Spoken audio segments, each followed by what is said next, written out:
Ladies and gentlemen, I hope your day is going beautiful. I hope the sun is shining, the birds are singing. I hope the wind is at your back. I got a great show for you today. Prepare to be inspired by the dynamic Manda Koss, a fractional CRO, COO, wielding expertise in deploying marketing, sales, and operational support to catapult businesses into the new dimensions of success.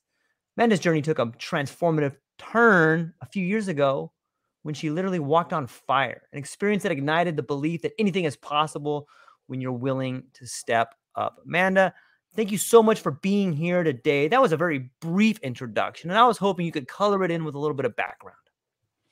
Well, thank you so much. First and foremost, thank you for having me. It's always great to be able to come in and share a little bit of my gifts with the world. I think craziest thing about me, things that you might want to know. So ever since really the early infancy of my career, I will always say that I was really brought in to kind of calm chaos, and for whatever reason, I love it. It doesn't scare me; it actually excites me. I was introduced to probably one of like my most chaotic environments that I had, and that's my daughter leaving for work. How's it? So really one of my most chaotic moments was, my husband, he served in the Marine Corps and he was deploying overseas. We have 3 beautiful children at the time. Our youngest was 4 months old. My middle was a year old. And my oldest that you just saw walk out, go to work, she was 7 at the time. And I was presented really with an opportunity that allowed for me to go to work for a startup. They had said to me, we have this challenge, we have this problem. We don't know why it's not working and we need you to fix it. And I basically gave them every opportunity to say, leave this crazy girl behind. There was so much that was happening in my personal life. And I was like, I'm set. I just can't take another risk at this point. And fortunately for me, they didn't let me say no. And what I found was I was given the opportunity in an environment to fail as many times necessary to be able to find the path to success. And it was the first time in my professional career that I was really given that opportunity to be able to kind of take whatever creatively was in my mind, transform it into paper, establish processes, and wait for it to grow and nurture results. And what came of that exciting opportunity was we were a $2 million company. We ended up getting acquired for $180 million. It was great, right? I was like, whoa, this startup thing, it's phenomenal.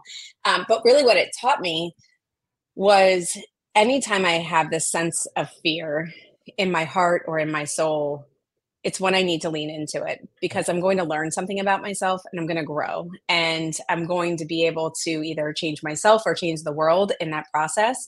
And if anything is just too easy that I'm not nervous about it, it's not worth my time, right? It means I've already conquered it and I know how to get it done and I can accomplish it.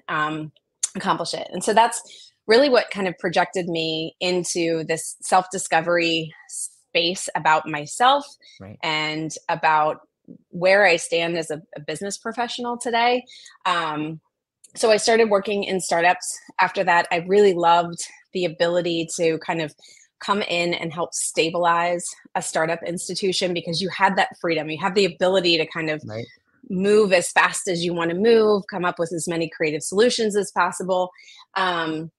And probably after my 4th or 5th startup of kind of going in and starting in marketing and then working my way all the way through the entire organization and streamlining processes and being able to generate millions of dollars within less than like 3 months time. I was like, why am I only doing this for one company at a time? I have a gift. I feel like anybody who's in the startup world who they have a vision, but they might not necessarily have all of the components to be able to help their business or their vision come to life. I feel like if you take that risk and you decide to leave that mainstream world of a steady paycheck and somebody else, covering all of the stress for you, you have the right to have that vision come to life. And so that was really the birth of Streamline Growth, was really being able to kind of establish my mission as my client's vision.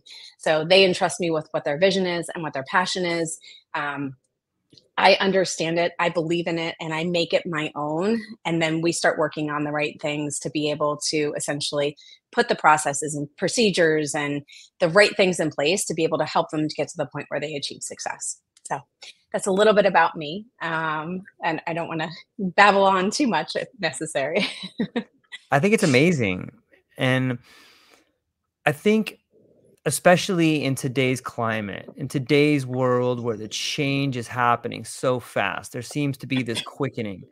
A lot of people find themselves either, consciously or maybe circumstances beyond their control, finding themselves in positions of uncertainty, leaving someplace that they've been for 10, 20, maybe 30 years. Maybe they just got caught up in I can't do this anymore. It's killing me, and to find someone who's done it, and not only done it, but is familiar with what it takes to embrace uncertainty. That's what I'm hearing. And it's tough to do when you're coming out of something that you've done for so long, especially in the changing dynamics of the market, right? Maybe how do you, let's say someone comes out of a job and they're like, you know what, Amanda, I'm really good at this. I have this idea. I've always had it. I've been working on it. Now is the time. What are some steps that you go through with that person to really form a bond with them? Yeah, so it's a great question. And it's funny because I'm actually working through this right now with one of my husband's high school best friend, right? So, nice. So really what takes place, and I tend to see this happen a lot, right? So you essentially are working inside a big organization. You've always had this idea. You've had this underlying concept of hey, I think there's a better way. I think that something out there, it should come to life. And I don't know, I don't know if I'm ready. I don't know if and then all of a sudden they have to do a reduction in force and your name's on that list. Right.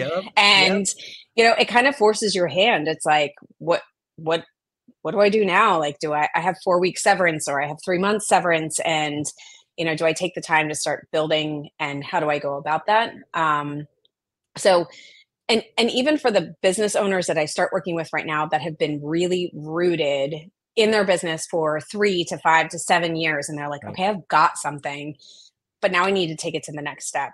Right. The first thing I do with anybody that I talk to is I start back to the why. So And I do feel like sometimes people talk about it and it kind of gets glazed over. And sometimes you might just need that one person to be able to say that one thing that your vision really starts to click.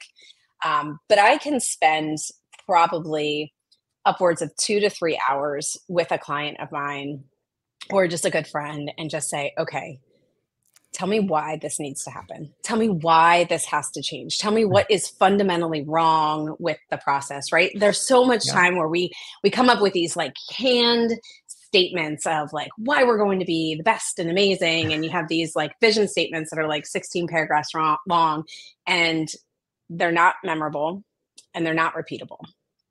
And oftentimes when we lose sight, when either our business gets super stressful, or we have to start coming up with new approaches, or we just have to step up and start walking on fire, you kind of have to remember that short and sweet purpose, right? What do I want to do? Why am I doing this? Why am I not just going out and getting another job that I could, just collect a paycheck and possibly create this process in the back end? And, why is it important?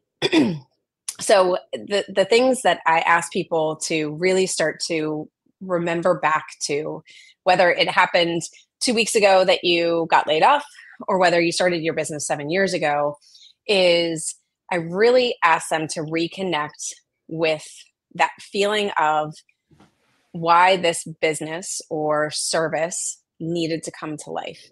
What was the fundamental flaw? What was the thing that you kept seeing, right? So for my business, I just kept seeing over and over again that I was working with small organizations that their businesses, their verticals were very siloed, right? So because a startup organization typically doesn't have a ton of structure, right? You have this Yep. solopreneur or a group of core four, and they all kind of go off and they all do their own things and they don't really talk to one another, but you start creating something that's worth something. And then you're like, okay, well, we need people in order to scale. So I'm just going to throw a marketing person over there, but I'm not really going to talk to marketing. And I've got these salespeople and they're going to be kind of cool. And we're just hope that they just bring us business. And, and then from a fulfillment side, in operations, like we're going to have a process, but we're not going to really talk to sales in any way, shape or form. Right. And that's what I fixed. I just fixed communication layers. I always said I built the bridges between these organizations that if sales isn't communicating to marketing and marketing isn't communicating in lockstep with what sales needs, you're going to have messaging that's not going to resonate with what sales has to present. And if sales is able to close things, but they're not able to talk to operations and really help them understand what they need to deliver, you're never going to have client retention. You're going to lose your clients, right? And so startup organizations for me, I'm like, I could see where essentially we've just continuously rinsed and repeat these silos because most core four or startup founders, they can work and wear 17 hats. And when they start adding in their resources, they're adding in resources that are typically working in a 9-to-5, very structured environment, right? So the 5% that's founding the company that have always worked in startups and know how to work independently and can bring unique ideas to the table isn't the 95% that they actually build into their business, right? So I ask people, I'm like, go back to that very beginning. Go back to that reason why you're like, this business model that I'm bringing to life is important and needs to be in the forefront of people's attention, right? The second thing is I tell them to get angry, right? I tell them to go back to the reason why they're like, I'm no longer going to apply for another job and I want to be my own boss and I want to take this risk. Because there has to be passion behind it, right? If you create a vision statement and you create a purpose that really does not connect emotionally with something that speaks to your soul, you're never going to be able to inspire your team members to follow along with that vision or that passion. Or when funds get tight and you just need to say, hey, I need you to hang on for 3 more months at a lower salary so we can make payroll, they're not going to be invested in it, right? So you want to really be able to, number one, stay as intimately as connected as possible to what your vision statement is. And then secondarily, you need to make sure that it permeates your organization. You need to know that you can really stand in front of your entire team and lead them based upon what that vision is and that they all believe in you, right? They'll follow you blindly because they're like, man, this girl or this guy is just so passionate about this and they believe that it's there and they believe in me as part of that puzzle that's going to make it happen. And if you can do that and you can create this little army that's following you based upon essentially what your fundamental belief was, whether they were there with it or not, you're going to have an entire successful engine that's going to help you progress your business forward. So I personally, I feel like that's the most important part. And when you can figure that out and you can make it repeatable and make it memorable, it really helps your organization and your business to thrive. It's really well said. And it makes me think of so many founders or so many people with a vision and they translate that vision into reality. On some level, you almost have to fall on really hard times because that's the catalyst for it. You should be either angry or crying, but that. And when you get to that point, hopefully a bell or something clicks and it's okay, that's the passion you need in order to make it successful. You have to go there in order to get here. That's the only thing that's going to drive you there is this unwavering passion and energy to be not again. This is for my family. And then, there's sometimes that question of you're what about your family? You're yeah, I'm doing this for my family. This is the only way I can do it. You got to understand that you'll never live the life you really want without leaving the life that you're already doing. And that's scary for people, right? That's a tough thing to do. Yep. And when it's truly successful for founders is when you can actually get everybody that has come in to support your business to provide that much risk, right? So the founders and the CEOs, they're leveraging everything, right? They're leveraging, they're doing second mortgages and, Yep. going through all these things to be able to fund their businesses. And they have so much on the line. But additionally, their team members that jump in and do the same things. It's like, I've worked with so many amazing companies where the people that I work with side by side, they're just phenomenal people, and they could leave and they could get a salary that's 10x what they're getting in these startup organizations, but they believe that something is about to happen that they had impact on, right? And I feel like in any business, whether you're a small business, whether you're a big business, if you can lead by influence and you can Mm, say what your impact is, and that really truly at the end of the day, right, that's all we want. We want to know that we impacted something in a positive way. And if yeah. we feel that even our smallest bit of activities influenced the ability for us to be able to get to the point where the business got acquired or the goal was achieved, your loyalty to that company is going to be so much greater, because you've influenced, right? Influence, like, Yeah. did I live? Did I love? Did I matter? Right? Like, that's a big thing, right? People Yeah. just want to feel like they mattered. And I feel so much too for our younger generation. They've gotten it so much better than what we have, right? So like we've influenced our younger generation to say, hey, Yeah. you deserve more and you should create more. And now I feel like they're getting a lot of flack for it, right? Like they come into an organization and they're like, listen, I don't want to scrub your database of emails Yeah. and, maybe just push a paper here. And like, I want to create impact, right? So if you can create impact through your leadership abilities and through casting why it's important to show up and punch a clock and send an email, or really just show up every day and do your role, whatever that role is scripted for you, you'll have loyalty and you'll have retention and you'll be able to get more out of everybody, just through something as simple as kind of casting your vision and really staying true to it. Yeah. I think as we begin to scratch the surface of the world of startups and this world that we have passed on to this next generation, I think what we're seeing underneath the first coat is this idea of something meaningful. What does it mean to live a meaningful life? And all of us, when you get down to it, like a lot of people get up and they work this job that they don't like because they're doing it for their family. But when you look at someone who has an idea that's contagious, a founder, a startup, something like this, idea of contagion is a way in which we are passing meaning to each other. And like, that's what people love, right? It's like, hey, this person inspires me. When you think about influence, you think about inspiration, you think about contagion, you think about growth. Like these Mm-hmm. are real ideas that are permeating the community. And we need more of them, man. That we need more of this young generation to step up and be like, you know what? I believe in myself.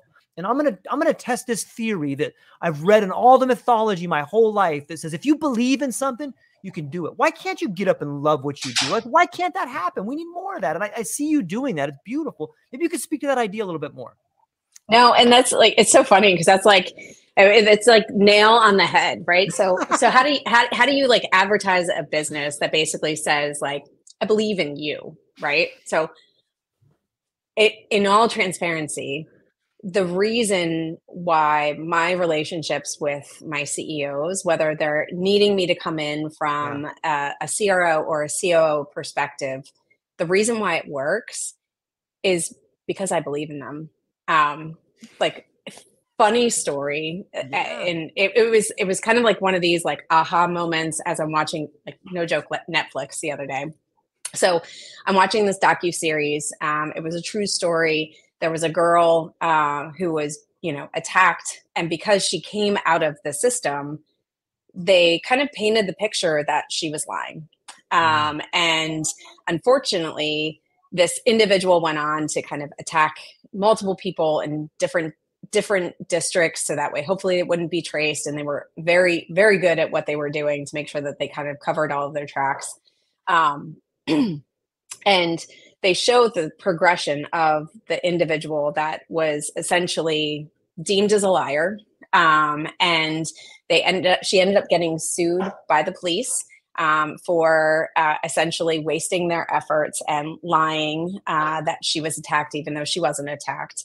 And you saw her get smaller and smaller and smaller throughout the entire series of that. Like, listen, this is the best that I've got. I'm just going to go with what they tell me to do, keep my mouth shut, and I'll only have probation, and I have to pay a $500 fine, and I have to beg and plead to get this $500 fine. And towards the end of the series, finally these two detectives had pieced the entire puzzle together, and they had identified that she was actually one of the very first attacks that this individual had committed. And what happened was, long story short, she ended up getting a massive settlement from the police because of defamation of character and really putting her through this rigmarole, right? But the whole thing that I kept thinking is that you saw the progression of being small, smaller, invisible, to this point of just having one person believe in her. And when there was one person who actually said, I'm sorry, this happened. We know it happened. And we want you to have the rights that you deserve.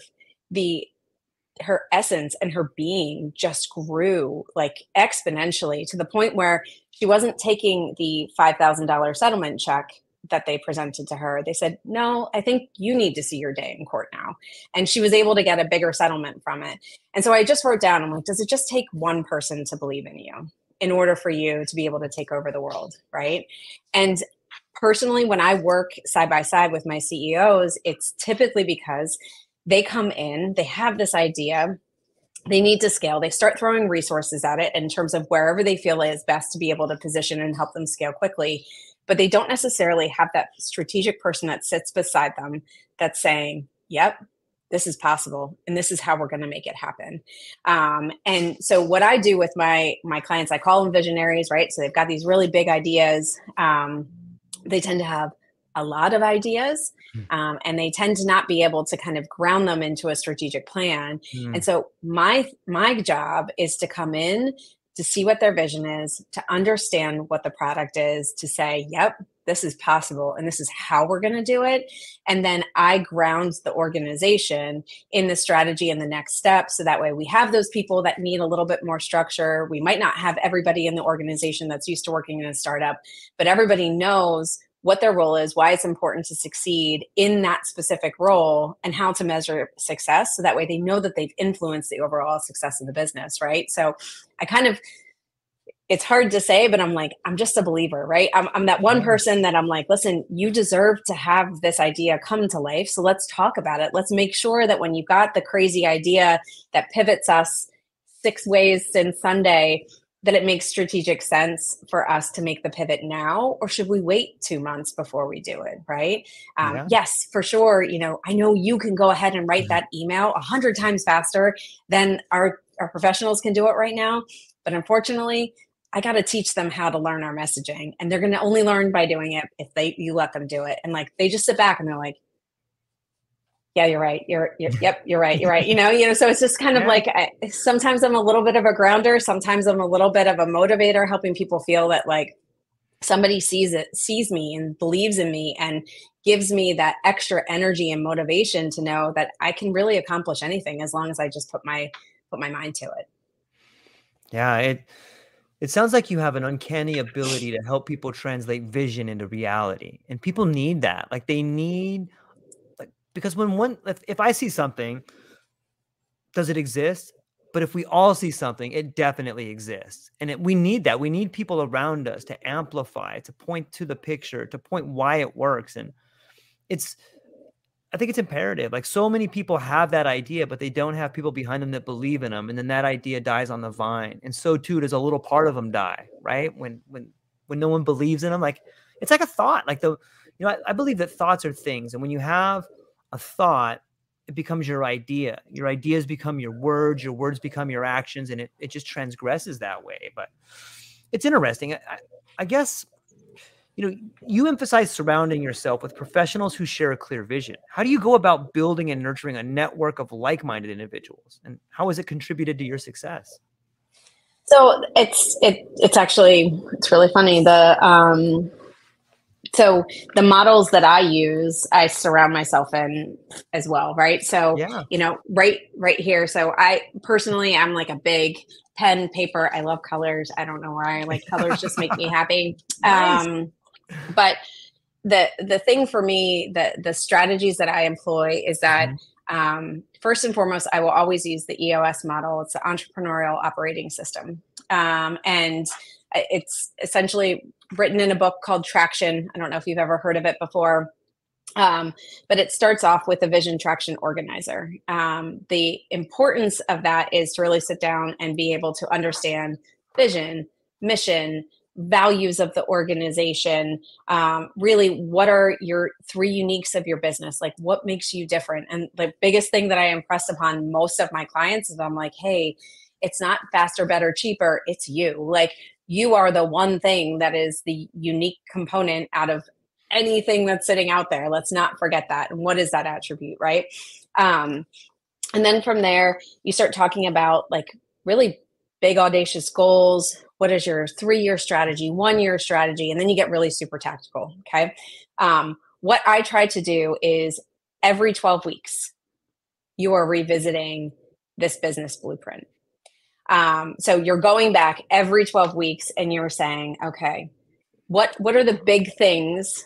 Like, what is my vision statement? Here it is. What does it mean to me? This is why it's important to me as a CEO. What are any challenges, right? Does my team see it? Can my team repeat that?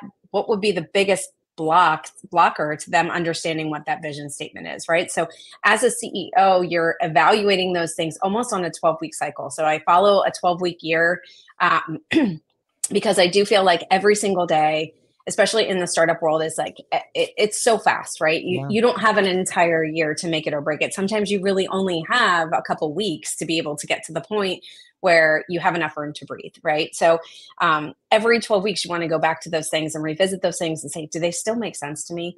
Do they still resonate? Do I need to change them? Did I learn anything over the past 12 weeks that might make me want to shift or adjust any of the targets that I've had? I think on an annual basis, really sitting down and evaluating your values of your company, right? So my team personally, in order for somebody to come and work with my team, so we are a fractional team. It's not just my IP and then hopefully you can execute all the cool bells and whistles. We have a whole team that essentially I come in, I help strategize, and then my team is the executor of all of these things. And so truly when we're talking to anybody, it's like, we're the best of the best. You're getting a fractional resource at a fraction of the cost, but you're getting maximum output. So it's just easy, right? It's easier. You don't have to think about it. You don't have to worry about bringing the person up to speed. Like, we're getting there for you. And that's one of my values, is that like, I want to confidently know that anytime I pass anybody to any one of my team members, that they're like, whew, they're blown away. They're blown away by the ideas. They're blown away by the recommendations. They're blown away by the results. So that way they can get to the point where they're like, okay, it's time for me to get a full-time resource. And so I feel like as if you're not constantly reminding yourself and rooting yourself in where you want to go, you often lose sight of that. And that's where, from a visionary perspective or a CEO perspective, that's sometimes where I really help ground people, is that because when we get to the point where financial resources are constrained, you're not getting the investors knocking down your door that you expected to, or you got all the way to the point of signing paper and then you never heard anything back. And you're like, I was so close. Holy crap. What am I going to do now? What happens is then they just start to say, okay, I need to do this. I need to do that. I need to do this. And it's that tyranny of the urgent, right? They're pushing you in so many directions to be able to get that next dollar in the door. And sometimes it's just a matter of saying like, okay, let's go back to our roots. Let's go back to the point of where we started from. What do we want as a team? Does it make sense? I often use the example of it's used in the book Traction, and it's like a simple and easy example for me, right? So they talk about your niche, and really like, what do you want to be the best at? Because that helps build your vision, and it helps to also keep you grounded when you get into that like panic mode of like, I have to bring in revenue today and I don't know what to do, right? So they use an example that Orville Redenbacher is, they've used this model, and their niche. So the one thing that they want to be better at than anybody else is popcorn. It's so simple, right? So if Orville Redenbacher sees that their revenue starts to dip, and the CEO comes back and says, okay, well, I'm going to start, like, I want to start buying cattle, and I think we need to do this and that. And like, really, the second in command, anybody in the organization can say, how does that relate to popcorn? And it really just brings you back and it grounds you, right? So you Yeah. have to have that grounding mechanism. Either it's a person or it's a statement or it's an understanding of, like, when I feel to the point where I need to pivot because I'm stressed and beyond control, like, what's the one thing that's going to ground me? And really understanding what your niche and what you want to do better than anybody else helps you kind of avoid that tyranny, tyrannical Yeah. tyranny of the urgent kind of curvy road that unfortunately it's a real success and it postpones any real growth, because any project your team was working on, they have to stop, pivot, and try a new project that you might just pull out from underneath them in 10 minutes when the next emergency arises, right? So helping establish that is, and really staying connected to that and having your team understand that connection helps you really stay continuously focused on how do you get to the bigger goal. It Thank you. It's really well said, and I admire the background and understanding a little bit about how the idea works. My next question has to do with just this idea of fractional. Fractions can be big numbers, fractions can be small numbers. Maybe you work with someone for a long time, maybe you work with them for a short time. And also on some level, it seems to me that fractional teams like yours are really creating a new way in which streamlining great ideas for communities can be incredible, because you can go and maybe you work with one founder for a month and they get it. That's whatever their goal was. Maybe they needed you for that time. You mentor them for a month, boom, they're good. Maybe you work with someone else for a year and you mentor them. But your team is constantly being nimble and moving throughout different communities, and you're learning along the way. Maybe you could speak to this idea, this wave of fractional, and maybe your team specifically, about what you guys are learning and how it's radiating out into the world as a positive thing. Yeah, so for us, I feel like the world's gotten a little bit jaded by what consultants can do, right? So Yes. everybody's like, I promise you the world. And, whether the synergies between the individuals just didn't work out, or whether the solutions they presented were not the right solutions, or whether the ROI just wasn't there, the the premise for our business is truly that we're going to pass our IP to you. We don't want you to use us for the rest of your, like, we want to work ourselves out of a job. Like, that is Right. our primary goal, right? Because if we do our job well, you should be able to scale to the point where you need a full-time asset. And that's where we kind of were like, okay, we did our job, Yeah. we showed you the right things, and now you're scaling to the point where you're exceeding next steps. Um, and I think that's the difference between my organization and other fractionals. So we do offer really budget friendly solutions, right? You can retain us for as minimal as 20 hours a month, which is 5 hours a week. You could do a full part-time engagement, right? Where you're 20 hours a week, 80 hours a month of just having an entire team permeate your organization and be able to help you progress it forward. The goal for us is to be able to understand, number one, your messaging, refine it to the point where it's truly hitting the target audience that you need to be successful, to be able to build enough of a pipeline so that way you have the right processes, you know the right target audience, you've taken your product, if you have a product or your service, to that next level, so that way you're really understanding what your market value really is, and then being able to deliver on those results. So for us, we deliver like a 90-day ROI. So we establish new goals every 30, 60, 90 days. We have a unique set of targets that our team is supposed to be responsible for hitting. And then after every 90 days, we will come back with a new set of targets, right? So we are really goal-based and goal-driven because we want to constantly show you what we've done to progress your business every 30 days. Like, it's not acceptable for us to stay in one place. And if we do, there's a very specific reason for that. And we're able to kind of provide you with that information. The next piece for us is, because we understand your business so intimately, because we were part of your team, we then do essentially values-based interviewing to be able to find the right people that would integrate well with your team. You don't just want an individual. You want somebody who operates off the same value system, right? Yeah. That's going to blend well. That's going to see value in the output of what they're able to provide you. And then from there, with the processes that we create standard operating procedures. We create training. So we do video training that then goes into your library. So that way, in the event that the resource doesn't work out, what you're able to do is then they have a full training library that's conducted by us that's still there, that you don't have to really get involved in once we've exited stage right, and now you have full-time assets in there. And I think that's the piece, at least that I've seen for my clients, that it's built that peace of mind. We've had clients for 5 years. We've had clients for 6 years. And in some instances for those clients, they didn't need a full-time asset. They know that it's a part-time position that would never really need to scale outside of that, but they wanted to go off and start a secondary business.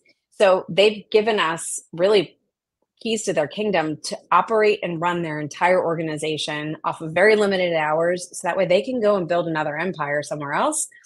And on a weekly basis, we give them an update on how things are going. If there are any major fires that need to be put out, they're being called in. But really, they're just the CEO, right?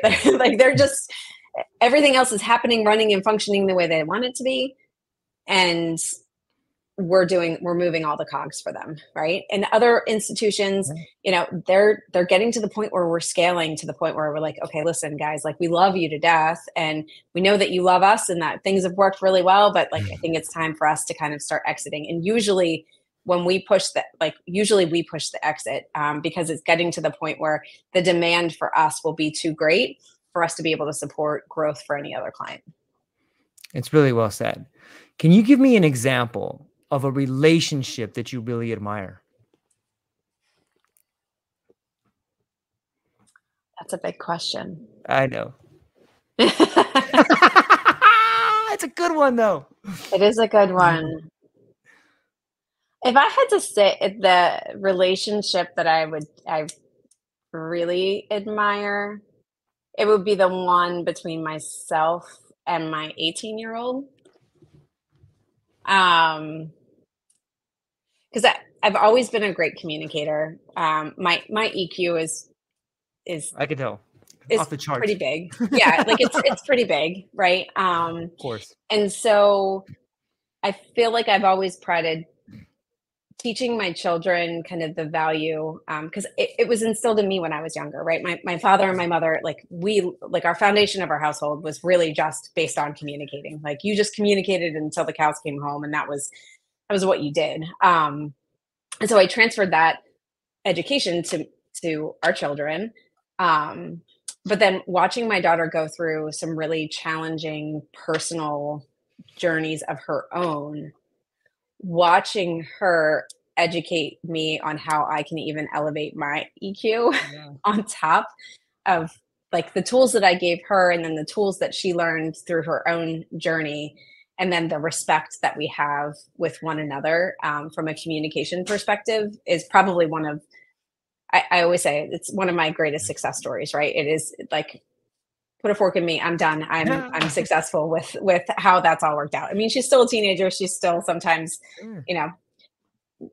doesn't make the best decisions, but like, I feel like grand scheme of things, like that relationship that we have and that ability to be able to trust one another with just valuable information and how to communicate has taught me even further how to transition that with my team and my business. And I do feel like at her young age, she feels as though she has a greater impact and she's meant for something greater today. Not really knowing what that is yet, but I know that she believes that there's something great for her that's next up. So, It's wonderful. Yeah, thanks for answering it. I think it's a great way to, I walked you right up to the 11 o'clock hour. And before I let you go though, first off, thank you very much for your time. I really enjoyed it. We should talk more. I think we just scratched the surface of it, but where can people find you? What do you have coming up and what are you excited about? Yeah, so you can find me streamlinegrowth.net. That is our business page. You get to see kind of the full landscape of our team, all the services that we can offer. And coming up, so it's so weird because I work with so many different clients. I go on the road with my clients and I operate and I stand and I function in a room as them, right? So I'm headed to Pittsburgh. I'm going to be going to North Carolina in a couple weeks doing some panel discussions. So lots of different things, but just for different businesses. So if you're interested in catching up with me at any of those locations, let me know.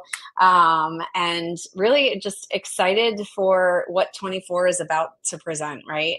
Been doing a lot of manifesting in the new year and really just casting my vision for what's next and putting a lot of my limiting beliefs behind me so that way I can focus and really invite in everything that is supposed to be in front of me. And so I think it's all next, right? It's all just driftwood and I'm picking up the little pieces here and there. Meaningful. I love it. Ladies and gentlemen, hang on briefly afterwards, man. I'll talk to you just briefly afterwards. But to everybody who got to spend some time with us today or when you're ever listening to this, go down to the show notes, reach out to Madness, check her out. She's incredible, off the charts. Her EQ it'll blow your mind just to talk to her. Thank you so much for being here, ladies and gentlemen. I hope you have a wonderful day. That's all we got. Aloha.